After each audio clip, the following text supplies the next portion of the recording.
Este é o livro 1964, O Elo Perdido, o Brasil nos arquivos do Serviço Secreto Comunista, escrito por um polonês e um brasileiro que mora na Polônia. Os dois escritores têm junto o que é preciso para abrir a caixa preta da Segunda Guerra Mundial e da Guerra Fria. O que 1964, o ano do golpe militar, tem a ver com a Guerra Fria ou a Segunda Guerra Mundial? Isso, claro, sem ser a data. O que tem a ver? Peraí, eu vou explicar. A Tchecoslováquia. Calma, eu já explico, mas se preparem para entrar no mundo real das conspirações.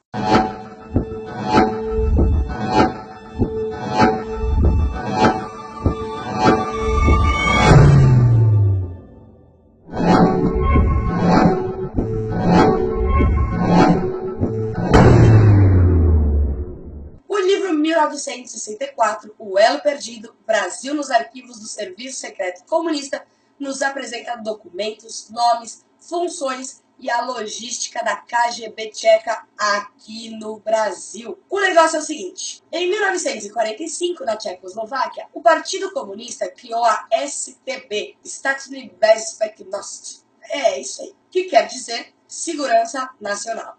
A STB, na verdade, meio que unificou a polícia e as forças armadas. Mas essa polícia secreta não atuava exclusivamente no próprio país, não. Na verdade, ela se estendeu quase no mundo todo. Sim, um paizinho pequenininho que na época haviam somente 14 milhões de habitantes conseguiu se infiltrar e fazer trabalhos de inteligência estratégica nos 4 cantos do mundo. E é aí que está o segredo. Na verdade, a STB foi um braço tcheco da União Soviética, ou melhor, da KGB. Agora eu vou citar uma partezinha do livro para apresentá-los adequadamente para vocês. Página 25, primeiro parágrafo. Este livro se debruça no contexto da influência da STB no Brasil na segunda metade da década de 50 e nos anos 60, pois foi justamente durante este período que a polícia política comunista da Tchecoslováquia obteve seus maiores êxitos no exterior. Eram tempos em que o bloco socialista irradiava autoestima, uma potência incrível, com um sentimento de possibilidades infinitas que pôde ser confirmado a partir dos vários feitos tchecoslovacos e soviéticos. No início da segunda metade do século XX, o comunismo viveu seus melhores anos e esse sentimento de sucesso refletiu em diversos campos da atividade humana. Falaremos sobre esses anos, mas antes é necessário refletir sobre como os comunistas chegaram a esse patamar, como construíram seu poder e como sua força cresceu.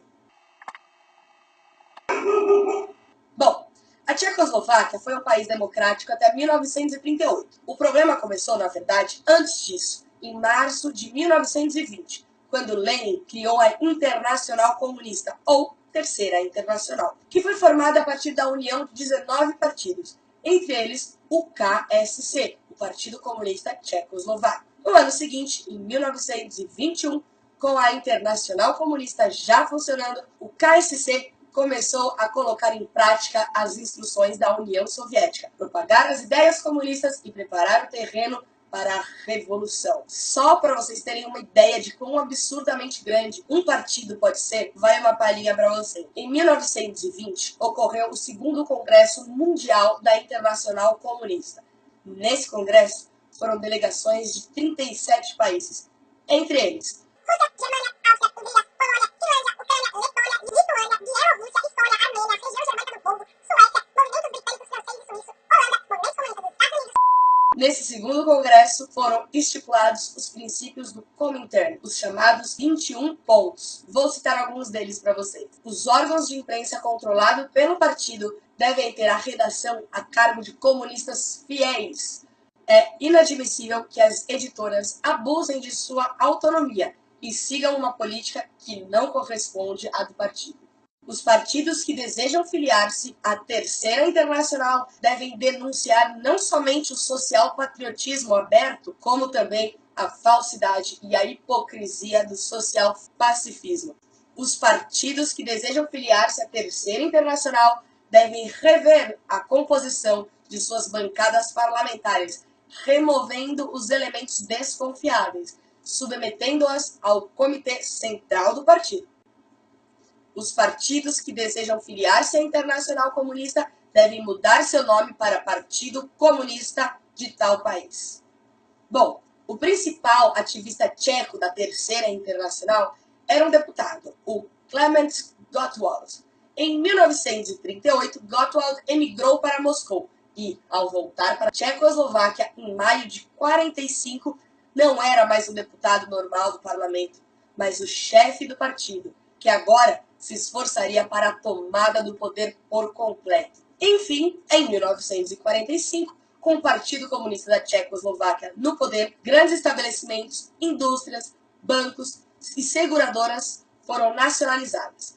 3 reformas agrárias anunciadas, claro que com apoio do aparelho de segurança, esse já completamente partidário, a STB, no qual falamos no comecinho do vídeo. Então, finalmente, em 1948, foi dado o golpe final e o Partido Comunista não permitiu que mais ninguém chegasse ao poder, até sua queda. A partir desse momento, até 1989, não existiu oposição. O grito de guerra era: quem não está conosco está contra nós. Pelos próximos 5 anos, até 1953, o KSC, Partido Comunista Tcheco, fez uma limpa total. Cerca de 100 mil pessoas foram mandadas para campos de trabalhos forçados. Esse como os do nazistas, só que comunistas. E sem matar as pessoas com gás. Eles usavam outras técnicas. E essas pessoas eram presas, levadas a esses campos de concentração, só por serem politicamente incorretas. Destas, há registros de pelo menos 282 pessoas que morreram tentando fugir. E 4.500 morreram na prisão, entre elas, principalmente, presos políticos e militares. Esse processo todo resultou em cerca de 82% de novos oficiais militares, agora completamente de confiança, ou seja, comunistas ferrenhos. E dessa forma foram limpas todas as esferas da vida na Tchecoslováquia. Claro, isso tudo foi comandado pela STB, a Segurança Especial, ou a Polícia Política, que claramente era controlada pelo Partido Comunista. Foi o Partido Comunista que criou a STB logo. Porém, na verdade, a STB era supervisionada por conselheiros soviéticos, ou melhor, agentes da KGB. Agora, vamos falar um pouquinho sobre como foi a estrutura do Serviço Secreto da Tchecoslováquia. Bom, primeiramente, havia o primeiro departamento do Ministério do Interior, sigla MV, que era o Serviço de Inteligência no Exterior. Havia o segundo departamento, que era uma contra-inteligência que lidava com o chamado inimigo externo. Nesse departamento, trabalhavam os agentes estrangeiros. O terceiro departamento era uma contra-inteligência militar. O quarto departamento era o departamento de investigação. O quinto departamento, ele cuidava da proteção dos funcionários do partido. E o sexto departamento era um departamento técnico. Aí, por alguma razão, nós vamos direto para o 10º departamento, que foi uma contra-inteligência no combate ao inimigo interno, como oposição, igrejas e juventudes anticomunistas.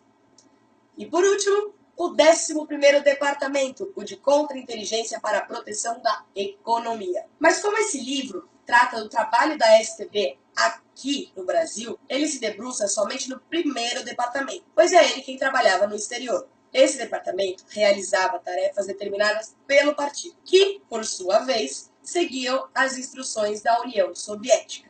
Ele funcionava a partir de relatórios que iam parar na mesa destes tais conselheiros que citei anteriormente, ou seja, conselheiros soviéticos. E estes enviavam essas informações para Moscou. As principais tarefas da Tchecoslováquia era a luta contra o principal inimigo, Estados Unidos, o Bloco Ocidental, a OTAN, República Federal da Alemanha, Grã-Bretanha, difícil falar Grã-Bretanha, e França. Apesar de, no Brasil, os infiltrados não tinham só como missão combater os Estados Unidos. Eles também precisavam combater o serviço secreto de outros países, inimigos do bloco soviético. Lutar contra a imigração tchecoslováquia e coletar e reunir informações secretas ou não. Para conseguir fazer tudo isso, eles usavam uma rede de agentes e toda estrutura de contatos e possibilidades operacionais que o território em questão possibilitava. No próximo vídeo eu vou contar como é que foi a entrada desses espiões tchecos aqui no Brasil, que tipo de informações interessavam a KGB e quais eram as possibilidades operacionais que o Brasil possibilitou para a infiltração total em nossa mídia, governo, indústrias, sindicatos e principalmente quem eram e quem são os agentes secretos brasileiros que trabalharam e trabalham ainda. E contar algumas histórias de fracassos e sucessos na captação dos espiões internos. Acompanhe e, é claro, não deixe de comprar esse livro. Todas as informações que passam aqui são retiradas desse livro, que por sua vez tem como fonte primária a própria Tchecoslováquia. Em outro vídeo eu vou contar para vocês como que foi a queda do KSC e por que a República Tcheca resolveu abrir os arquivos do serviço secreto para o mundo.